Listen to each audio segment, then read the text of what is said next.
This season of Shaped is brought to you by Gillette Labs, helping you look and feel your best with an unbeatable, smooth, clean shave. Available now at Chemist Warehouse.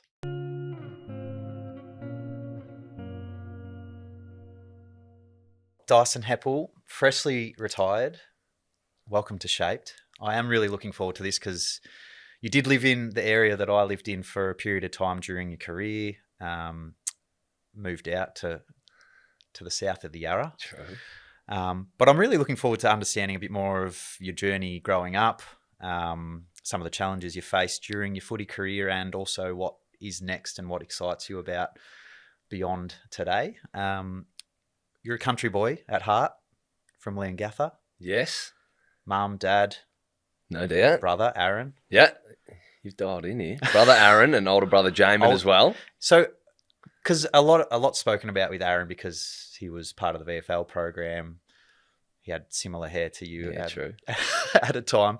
Your older brother, how much older is he? Yeah, Jamin's 2 years older than us. So, he's sort of a bit of an enigma, Jamin. Not many people know about him, but he's got an interesting story, Jamin. Yeah. Okay, well, do you want to elaborate a little Well, bit I on can. his Well, story? firstly, mate, thanks for having me on. This is great. I've listened to the pod. I've enjoyed following along, and obviously admired your career throughout, and have been a real mentor and just good friend throughout my footy career too, mate. So off the cuff, thank you. And looking forward to the chat. But all right, let's bury in. So Jamin, 2 years older. He was always he's quite sporty, good at footy from a young age. But he had like 3 knee operations by the age of 15. So footy sort of had to get put by the wayside. And he was the school captain in primary school, secondary school captain. He'd do all the arts, the drama, the sport, the public speaking, everything. So he was having a dig. Hard act to follow. Yeah, true. He was sort of happy to have a go at anything and everything, and one of those ones that had natural leadership tendencies, cared for others, things like that. And 2018, he decided, I'm going to create my own business where it can allow me to travel the world, as well as facilitate these leadership and development programs. And at the end of these programs, he brings everyone together that has done the course to some spot around the world to either run a marathon or climb a mountain. So hence the name of the business, Mountains and Marathons. So 2018, he's packed up shop, moved to Guatemala, of all joints, which he still lives. And he's running this leadership program and doing these epic adventures around the world. So, I've seen him twice in the last 6-7 years, but he's having a dig and still really close with him. So it's pretty good cool. on him. That sounds amazing. So there's Jamin, mate. Yeah. And Aaron, my understanding is he went away as well after his time playing footy in VFL. True. Is he coming back? That's Azza, yeah. So, that's Az, a couple of years younger than me, so I'm the middle one. Azza had 6 years in the VFL. Had a good stint, and I reckon very stiff not to get picked up. So I think 3 Team of the Years, 3 BNFs. He's had a good dig. And but then, he did. He went away, travelled. He actually played a season back at Leongatha, won a flag there with the Parrots. And then him and his wife, Phoebe, I think they did about 8 months overseas. Good trip, and he's back in town now. Working at St Bernard's College, running a bit of the footy program and enjoying himself, mate. Oh, very, very good. What was life like for the Heppells? Did you come from a place of comfort? Was it hard going growing up, or was it kind of the run of the mill? It's a great call. I had an extremely blessed childhood. Mum and dad were unbelievable, just beautiful parents, and growing up in Leongatha down in South Gippsland. And I think as a young kid, all of my mates were involved in sport, so we were bearing into footy, and basketball was probably my main sport as a kid. I loved basketball, was obsessed with it, and rocking around with a Michael Jordan singlet on 24/7. And then, I actually came down to Melbourne, played for the Melbourne Tigers for a number of years. So I guess the commitment from mum and dad to drive me all over the countryside, mainly for basketball, and then footy as we got going, was incredible. And outside of that, spent most weekends outside of the footy season water skiing or camping with family and friends as well. So look, I look back at my childhood, and you don't realise at the time until you hear stories of other people and what they endured, and you go, far out, I was so blessed, and just had an amazing friendship group that I'm still really close with those guys today. So it is one thing I do go, I am just so grateful for the upbringing that I had, yeah. I have seen that with regards to your friendship group. And I mean, when you do move into the big smoke from a country town, sometimes those relationships are hard to maintain, manage, the expectations from different people. Based on your opinion, what are the keys to maintaining a strong and healthy relationship, Yeah, nice. Yeah, especially well, as a male? Because I think yeah, often we sometimes need an excuse to catch up, whether it's go for yeah, a beer, yeah, do a class of some sort of fitness together. yeah. Probably less choice for most people. True. Yeah, look, it is interesting. Like I was reflecting the other day, and my entire bridal party, pretty much went to kindergarten with Wow. 3 or 4 of them, another one from primary school, as well. So it is quite incredible, sort of being so tight with those guys still, and for me, I think. All of them have different personalities, but the one thing that really has linked us together is we're really comfortable to share whatever's going on in our lives. And I think that's such an important trait, is just to be so open with what's happening, with what's going on. And it feels so natural just to share with them, and not like you're going to be judged or anything like that. So That's a pretty unique trait for a bunch of males. yeah, no, Based on my experience. no, oh, for sure. Like, No, I think it's spoken absolutely. about more now, and Yep. people are encouraged to be more open and Yep. share. One of my favorite sayings is, a problem shared is a problem halved. Yeah.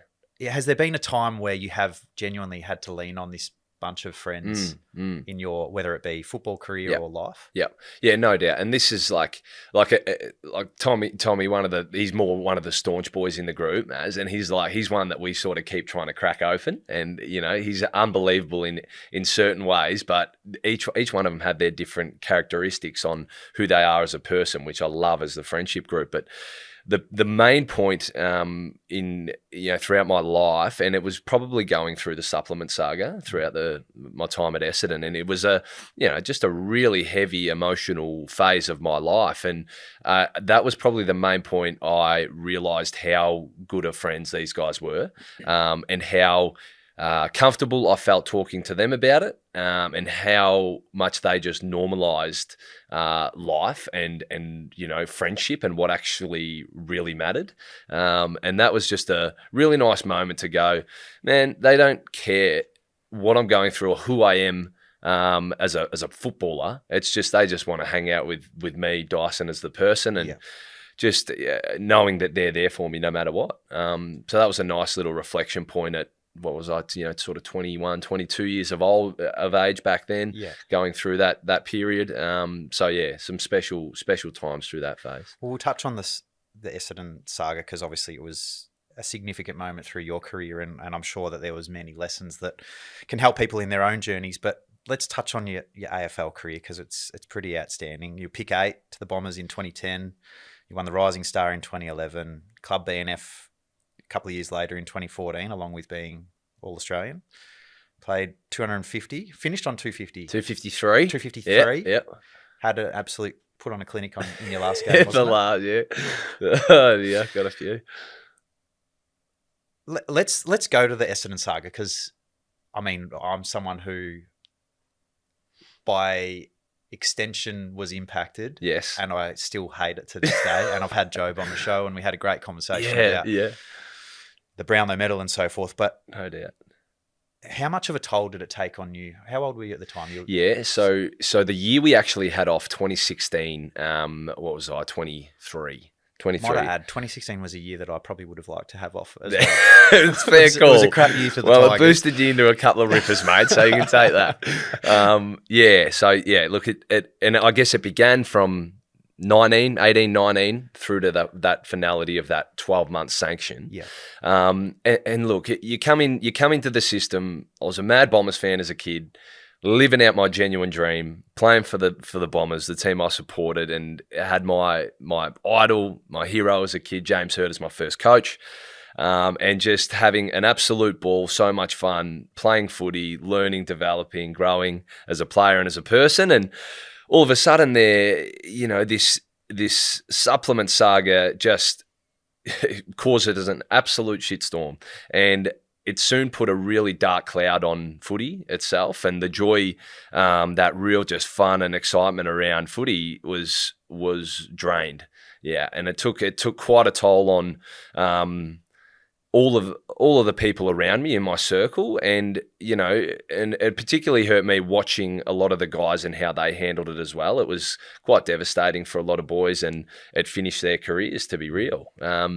So it was a very tough, challenging period of life that made me really look at what what footy meant to me, and my makeup, what I valued, and taught me a whole heap of lessons, mate. So yeah. So what was it that this experience allowed you to understand about yourself from a values point of view? Because I mean, a lot of sports people probably, by coming into a program or a team or an organisation, attach themselves to whatever that organisation is living by. Whereas I assume by, the sanction, having 12 months, I know you were training and so forth, there was 33 other players. Yep. You must go deeper on yourself and go like, who really am I? Yes. Really interesting. And I think at those initial phases, there was so much anger, hatred, that real torn the fabric of trust in people. And what I did learn is that the longer I held on to all of that, it was only hurting me. So the biggest thing that I learned from that was being able to forgive fully, and just, pretty much surrender all of that what went on, and have full acceptance of that. To be able to move forward for my own doing. In a selfish way, I had to just completely forgive everyone that was involved in that time, and forgive myself in a way, to be able to just clear the air, and move forward to the next phase of life and my footy career, to get in a space to really just love and have that real passion for footy again. Which then tied into the decision to stay at the club, because there were opportunities to move as well. And really looking at it deep within myself, it was like, I'm a loyal person at heart, and how good would it be to actually come back, do everything I possibly can to one, love footy, but also to try and make our fans and members proud to be a part of the footy club, and just build that real fun, excitement, exuberance, camaraderie again with my teammates. And it certainly taught me so many lessons, but it gave me a lot of gratitude for what footy can do post that. And I feel like it gave me a whole heap of joy for the back end of my career, having gone through that as well. I mean, you don't just go back into the club, you end up captaining it in their first year back in the comm. Yeah. If you could go, so you captained the club from 17 to 2022, end of 2022? Yep. With the lessons that you learn across that time as captain of the footy club, is there anything that you think at the end of your tenure that you learnt about yourself or about being a captain that would help fast track impact positively in 2017? Nice. Yeah, 100%. I was like, I was 24 when I took over the captaincy, big boots to fill in Job's, coming off the back of Job. And, he was incredible. Job, he dragged us through so much, but not only that, he was just an incredible leader himself, and I learned so much from him. And I think I'll look back, and I'm certainly not everyone's cup of tea as a leader. I'm very optimistic. I'm always glass half full type of bloke, and come in with energy, and no matter what, and often, probably early throughout 2017, I'd nearly fabricate that too much, where I had so much optimism around where we were heading, and it probably rifled guys a bit. But I think the biggest key lessons were learning to say no. I was like, I'm going to do everything. I'm going to go to all the coterie group functions, the meetings, take every media request that comes across my desk, and it sort of became it was quite draining in the end. And I had a poor skill at asking others for help, being able to delegate, things like that. So I quickly learnt to lean on others, and learnt that they really want to help. Guys around you, they want to help you. So I found my feet eventually, and it probably took me a few years to feel really comfortable in the role myself. And then knowing I had a healthy respect from the playing group, and then it was just forming an awesome little team around me to help just drive the group forward. Yeah. But yeah, Is there a defining moment as captain that you're most proud of, or that was integral in who you are today, the way you show up in the world? Oh, that's a good question. I haven't really thought about that, to be honest, mate, but as a skipper. Like, was there one conversation that you had with a younger player, or maybe it was a more senior player? Yeah, that's not a bad shout. There's probably a few moments that do spring to mind where they were conversations, if I wasn't the captain, I probably wouldn't have had. I would have shied away from. Yeah. And they were the vulnerable moments where it's sort of you need to pick someone up on for standards or, things that we just don't stand for as a footy club. And you look back and you go, yeah, gee, I'm quite proud I handled it in the way that I did without being aggressive or forceful, but did it in my own way. They were probably the ones that you sort of, without being on public notice or whatever, it's just the behind the screen chats that you go, yeah, that had an impact in the way I see myself as a leader, and also the connection that I got with those boys after doing it as well, opening myself up and allowing them to express what was going on as well. So, it's a good call. Hadn't really thought about it. Good. I promise not to harp on the footy stuff too much because it is more than just the footy journey. But have you got any regrets from your playing days? I mean, you're fresh out of it. Yeah. Any regrets? Far out. Like I've got down here, I wanted to ask you about your hair. Yeah. Jeez, I'll rinse. Not so much about how it looked, but what the hell was growing in it? Yeah. I must say, I reckon my dreads were pretty clean. But having said that, I didn't use shampoo or conditioner once since I had them. How many years was that? Yeah, it would have been a good, I'd be 8-9 years, I reckon. And it was using literal surfboard wax. That's how I got them, teased it through the hair. So it was pretty grim. And at one stage, I was rocking an enormous red beard with the dreads. It was nasty. But look, even moments like this, mate, like, You go through the career and they're running these dreadlocks and they were ready to go well before they did, but some things happen for a sort of a reason. And the 2020, the bushfires ripped through East Gippsland and impacted a lot of family, friends, and people we knew. And Kate had been pestering me to get rid of the dreads for a while, and she thought, "Look, while being 8 years, about that." And she thought, "Look, why don't you just do a fundraiser for the bushfires and shave your head?" And thought, "All right, bugger it, let's do it." So we set a target. We're like, "Let's put it out there for 50 grand, see if we can do it." And we ended up raising like 350K for the bushfires just to shave my dreadlocks, So it's like, I don't regret having them for so long because it sort of has that type of impact at the end of the day. And we actually found a bag of dreads not long ago, just cleaning up the house. Really? So that's pretty crook. Did you hold on to it? Yeah, they're still there if anyone wants a grotty bag of dreadlocks. Oh dear. But yeah, look, I don't regret the hairstyles, mate. And having said that, look, honestly, I think about here in this moment, I don't regret any part of my career, to be honest. All learning lessons, all, even injuries and things like that where I probably could have prevented having certain, stress fractures in my feet and that because I was too stubborn to tell the docs because I just wanted to play. But, I learned. It's also what's made you. Exactly. Just a real competitive bugger that just wanted to play footy and loved it. So, and a bit of mental grit through it all as well. So I can't say I regret any of it, It's mate. a credit to you. I still remember my first razor. It was a Gillette because it was the brand that everyone trusted. Back then, it was a safe bet, but now it's even better. The new Gillette's Labs razor has the best blades yet. A flexible disc that contours your face for incredible comfort and an unbeatably smooth shave. Pick one up at your nearest Chemist Warehouse today. You are fresh out of the game. You've had but during that time, I know you've done a couple of renovations. What other interests did you have whilst you were playing? And I know that we'll get to H the label. Nice. But particularly the young man behind it as well. Yeah.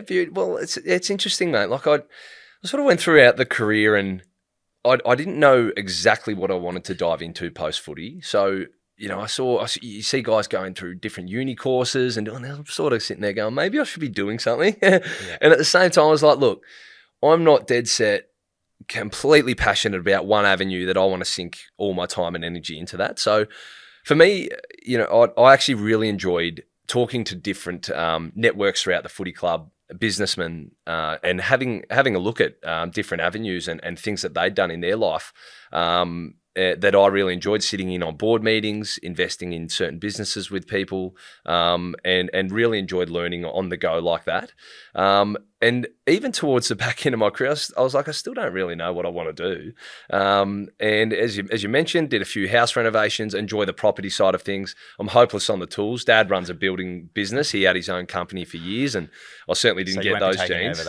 Absolutely not. But I think that'll always be a bit of a hobby, bit of a passion project on the go. But as you say, then it got towards that middle part of my career when I did, if we want to roll into Little H Man, I was introduced to Harrison.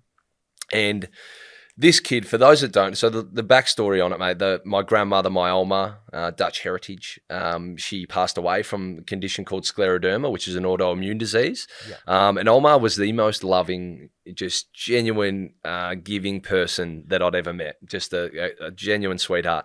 And when I got drafted, I was sort of curious about what scleroderma was. There wasn't much known about it at the time, research and development into it. So I became an ambassador for the Scleroderma Foundation to try and help grow awareness. And through the foundation, I got introduced to little Harrison Pennicott, H-Man, he's known as, and he was 5 years old at the time, the youngest in the world to be diagnosed with scleroderma. Is that right? And he's the only one in Australia with his type of scleroderma. So it's extremely rare. And just meeting this kid, like having so much love for others, excitement in his life, exuberance to give, and he'd spent countless hours at Royal Children's Hospital. He'd had fingers amputated. He'd had just numerous amount of treatments and operations, and he was like nearly like a guinea pig in terms of that. They had so many treatments going on to try and help this kid. Almost. Exactly. But he'd been through the ringer, but still had so much life about him. And I was genuinely inspired, like moments in your life where you go, man, this kid is a trooper. And over the next sort of 7 or 8 years, along with Kate, we formed a really strong relationship with him and his family. And then that sort of has led to naturally what I'm going full noise at post-footy now. So led to the idea or the concept of H for the label, being a clothing label. Harrison had always loved his drawings and artworks, and the idea being that his designs, his little drawings become the graphics on the kit. And he helps piece it all together. And then the proceeds of the sales of the kit go towards helping him tick off all his bucket list items that he wants to do in his life. Amazing. So it's been such a fun journey. It had started originally as a bit of a passion project just to see how it goes. And it got great support behind it. So we thought, why not? Let's just have a full dig and see where we can take this thing. There's also a scholarship attached to some of the researching. That's with the Scleroderma Foundation. H-Man's got his own PhD scholarship. That was founded through his mum, Lisa, who's an incredible person, and her network of friends as well. So little H is spreading his wings far, I tell you what. Yeah. I actually haven't met little H, but I do look forward to the day that I get the opportunity to, because for me, it's like perspective became a big part of my life, particularly through 2016, which was a different 2016 that you faced, but for the same reasons, you're kind of searching for not feeling sorry for yourself and the reasons you do get out of bed every day. And I suppose from your perspective, I'm assuming H and his journey has taught you a lot about, you can have so much going on in your life, but still be so grateful for the things you do have rather than focusing on the things you don't. No doubt. Like, it's like, and it really hit home. It was like you can say, we are so fortunate to be in the position we're in, but until you sort of meet someone like Harrison, it really hit home then, going, this kid, once I got to know him a bit, he rang me on a day just out of the blue. I think we were going through a bit of a time. We'd added 4 losses on the trot. My personal form was terrible. Which feels like the worst. Feels like the weight of the world is, sitting on you. And anyway, I get a call from H-Man, and his mum, Lisa, had mentioned that, look, he's a bit nervous about an operation he's going in for. Do you mind having a chat? So H calls me, and we're just having a chat. And he said, look, Dyson, I'm worried. I'm really worried. I'm nervous. In his own way, and sort of after a bit, Catherine calmed him down. But he goes, "No, I'm going in tomorrow because I'm losing another finger." And all of a sudden, it's like, fuck. Like you go, are you kidding me? Like I'm sitting here stressed about, just playing a game of footy, and we're not winning, and I'm playing poorly, and all of a sudden, this kid's losing his 6th or 7th finger. Yeah. And this is the stuff that he has to front up with, and he's a little bit nervous about it. Yeah. And it's like, oh man, like just whacked me in the face about like, stop carrying on. Yeah. Like honestly, and really have a look at the good things that are happening in your life. Yeah. And it was a big turning point at that moment where I was like get out of this. How rut. did you play the next week? I'll probably dominate it. No, I can't remember. But 30+, we'll say we did. Oh dear. But yeah, the little moments like that I go, man, like that is the real stuff. It's like that's real life stuff, and it's given me just an incredible perspective on life, and just little moments of gratitude, finding those moments. As big or small as they are throughout my days, that has become a habit, and really helped. Yeah, awesome. We should just mention H the Label. Is it H the Label? That's the one. HTheLabel.com. Yep, HAYCH. Some people find it a bit hard to say, but there you go. H the Label. Yeah. Going into business, is Kate's involved as well? Yeah, no doubt. Yeah, she's the backbone of this thing. Certainly doesn't get enough credit for.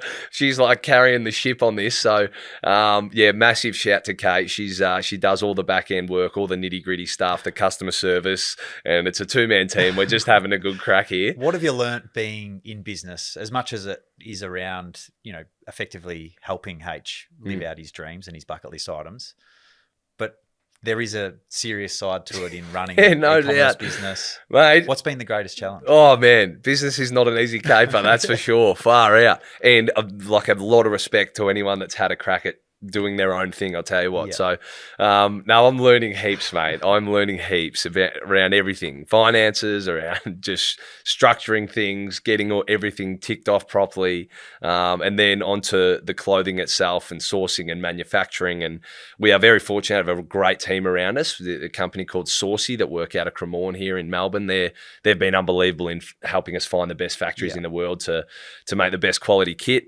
So they've helped piece it all together, which has been awesome.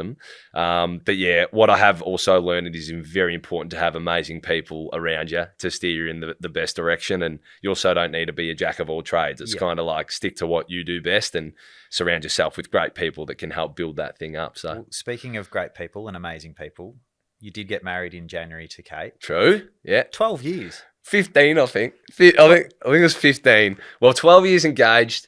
Yeah, and then another couple to get. So we've been together for 15 years. So she's been a stint, mate. It was a long build up, and not necessarily at all from either of our ends. Kate actually wasn't. She wasn't even phased about marriage early in our, in our relationship. Not at all. And even when I proposed, I said, "Look, it's like I know you don't want to get married, but will you spend the rest of your life with me?" And we weren't actually going to do it properly. It wasn't going to be a full signing of the papers. It was just going to be a big love party. And anyway, Kate sort of thought, look, why don't I want to get married, and had her own reflection and was like, we can make it whatever we want. Yeah. So then Kate actually proposed to me. Oh. So we've had the double proposal, mate. Double whammy. We've had the double whammy, and we ended up getting married properly on the day. So we had an incredible time, mate. It was unreal. You've been together for 15 years, which is your whole career. Yes. So prior to being drafted, you guys were together? We were. If I was to ask Kate the moment where you were at your lowest, what would it be? Oh, yeah. Because I know that without her, it would have been way harder. Man, guaranteed. It probably would be during the supplement saga. I reckon it'd be during that period. Yeah. Yep. No doubt. It's sort of, yeah. And looking back on that time, it's like there is no way I would have came through the other side of that, being the person I am and learning as much as I did without her. She was just incredible throughout that phase. And, she had an emotional intelligence on her above her years at that such a young age. So incredibly grateful for everything she did for me throughout that time. She's also got a little like fiery spark in her too. So if there were like crew that were potting me on the street or having a coffee and there were tradies across the road, she got me. Yeah. So, yeah, no doubt. She'd go back at them like hammer and tong. Has it changed at all being married? It's funny it's hard to describe, but it's certainly you probably feel just more connected as a tight unit. Yeah, it is a strange one. You can't really describe it, but it feels nice. Yeah. Want to have kids? We will have kids one day. We're a bit like, I would have had kids 10 years ago, but Kate was always, I don't know. But now, like all of our family and friends, we're in that slot now where a lot of them are having kids. Yeah. Kate's a twin. She's got and Kate's twin Alex has a little one, Freddie, who's 2 years old. Yeah. Same as her brother, has a little one as well. So, and our circles have a lot of kids. So I think in the next few, mate, we'll see how we go. It's on the cards. See how we go. Enjoy the practice anyway. 2 dogs and a cat at the moment, mate. That's enough. That is enough. My kids are at me about getting a dog again, and I've got enough to worry about. Fair enough, mate. Now, I also know post-footy there's a role with Port Melbourne Footy Club. Can you run us through what that is? Yeah. Why? Yeah. Because I know finishing, I was like, You're done. Got nothing in me. But then, like, I had a kick of the footy the other night at my daughter's training, and I was like, that feels got right. the itch. Nice. Yeah, look, it was a funny one. It was like within a few days after I'd retired, I'd heard Ian Macker on the blower to come and catch up with him because, so James Hurdy's taken over the director of coaching at Port Melbourne, Brendan McCartney, who was one of the best coaches I had early in my career as an assistant at the Bombers he was at the time. And look, catching up with those guys and seeing what they wanted to bring to the Port Melbourne Footy Club and the culture they wanted to create, I thought, look, that could be a pretty cool opportunity. One, to still play footy at a pretty high level, and my body was feeling good. I was sort of absolutely ready to retire from the AFL rigours, but this one I thought could be a really fun gig going to play. If I feel really good and up to it, I'll play. And at the same time, it encapsulates a bit of a development role there too. So really just helping the young guys become better players and people, which I've really enjoyed throughout my career, and feel like having a wealth of knowledge throughout the career to be able to impart on them, I think will be a fun one. And I've really enjoyed it, mate. It has been great. Pre-season was probably harder than I thought it was going to be. I've got a mad respect for the VFL boys that are cracking in on the tools all day, and they come and do 15K sessions. I genuinely don't know how they do it. Had me stuffed how they were doing that, I tell you what. But yeah, mate, I have enjoyed it. I haven't played a single pracky match because I've had a couple of niggles and had a back spasm last week. So I'm rolling into round 1 this week. Pretty underdone, but we'll see how we go. Oh, well, I look forward to watching. Thanks, mate. The greatest influence in your career or even just your life? Can be one or more than one. Look, it would be Kate. Yeah, no doubt. But just being through so much together from such a young age, we have grown so much as people, and she is really looking back on how much she has helped me grow as a person and become who I am is definitely been the biggest influence. Yeah. A couple of quick fire ones. Any world leaders you admire? Well, world leaders. Or don't? Yeah, can be or sports don't. people or whoever you want. Yeah, nice. I love the way Steph Curry goes about it. And I was, as I said, genuinely obsessed with Michael Jordan, but don't necessarily like the way he went about it. So someone like Steph Curry or Steve Kerr, followed a lot of their stuff, which has been... What specifically about them that you love or attached to? Yeah, I think probably Curry's genuine commitment to his craft, but also I feel like with the balance of Steve Kerr's leadership style, the way he can get the best out of others around him, and the way he can uplift others, I really admired. Any books or podcasts that you have on your list of favourites? I've got a heap at the moment. Outside of Shaped. I love the Imperfects podcast. Yeah. Jumped on that with Hugh and Ryan and the crew not long ago. I've always enjoyed that. What else have we got? One called Know Thyself by Andre Duquam, more of a spiritual one. Huberman Lab. I'm on all the sort of personal development growth ones, but really enjoy that. Books. What else have we got? I loved Angela Duckworth's. Was that Grit? Yes, enjoyed that. Man, I've read a few, but can't. Well, actually, one that got me obsessed with running. This is a bit of a funny one. It's called Born to Run. Okay. It's about these Tarahumarans, the indigenous tribe in the Copper Canyons in Mexico. Okay. And this book got me like hooked on running. Right. So when I retired, I thought I'm going to just run a marathon, thinking I'd have just the ability to do that. So I ran 10K one weekend. A few days later, did 15. Felt good. A few days later, did 20. So within the space of 2 weeks, I was thinking I was building up to a marathon. So I thought I'll have a crack. I got 30K in on this day, and I genuinely hit a wall. Just shut up shop. Shut up shop hard. Quads, yeah, calves, quads, everything hips. locked up. Yep. I cooked a little ligament in my toe, which is still dagging me. So just on that point, I got really overly excited. Loved the book, great book, but also had a lot of respect for marathon runners, and that you do need to train properly for it. Is there anything like that you do want to do post your footy career that you haven't obviously been afforded the opportunity to? True. When you're prioritising career? Yeah, no, absolutely. I think I've got a bit of that sickness in me to go and push my body to the limit. So, things like that, like whether it is marathon, ultra endurance events, and even the stuff that my older brother's doing, going to climb mountains around the world and things like that would be awesome. That is very, very cool. The final question we love to ask on the show is, if you could go back to your 16-year-old self, the country lad from Leongatha, what's one piece of advice you could give yourself back then that would help you in your journey ahead? Wow.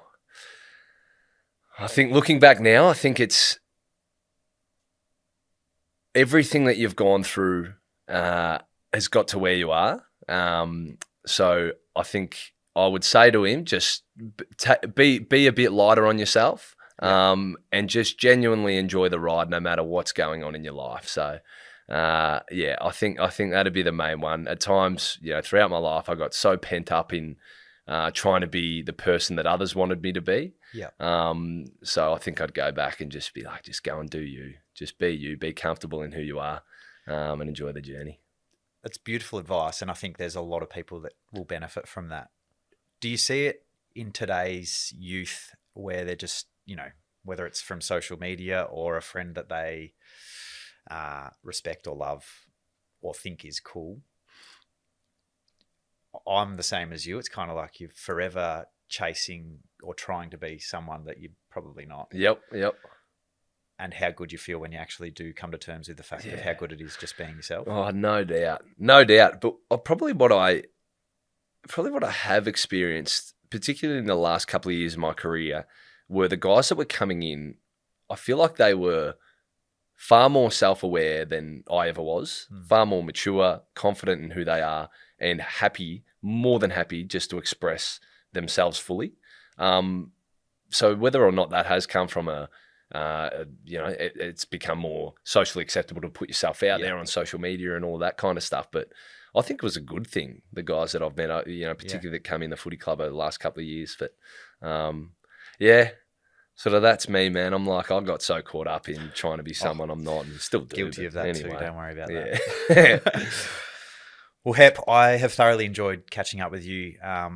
One of the key takeaways for me, and particularly through that trying time in the Essendon saga, was the ability to actually forgive yourself, but also forgive others, to allow you to kind of move past it. And I think that comes back to acceptance. A lot of things are out of our control. We try or think that we might be able to manipulate or change a certain thing when in reality it is so much away from what you can manage. Yes. I love the fact that you went on a journey and started to understand what you truly value as a person, not what other people are telling you should value. Yeah. I love the admiration and respect and love you have for Kate, your partner. And I love the fact that you're always in a place of wanting to grow and learn. And I think a great example is the journey you've been on with H, the ability to make something good out of your dreadlocks and raise money. But I think you've always been that way inclined. You've been someone who's leveraged your football profile, your persona, to actually do good in the world. And we're really appreciative of you coming in today and sharing more of your story. Mate, thanks so much, Koch, and once again, mate, thank you for having me on, and that's nice to hear those reflections, mate, and genuinely, like, yeah, thank you for everything you did throughout my career as well. I had a mad admiration from you from before I got drafted, and then getting to meet you, and more becoming a friend later in my career. A lot of gratitude for you, mate. So thank you. Thank you, Dice. Very Good kind. man, love it.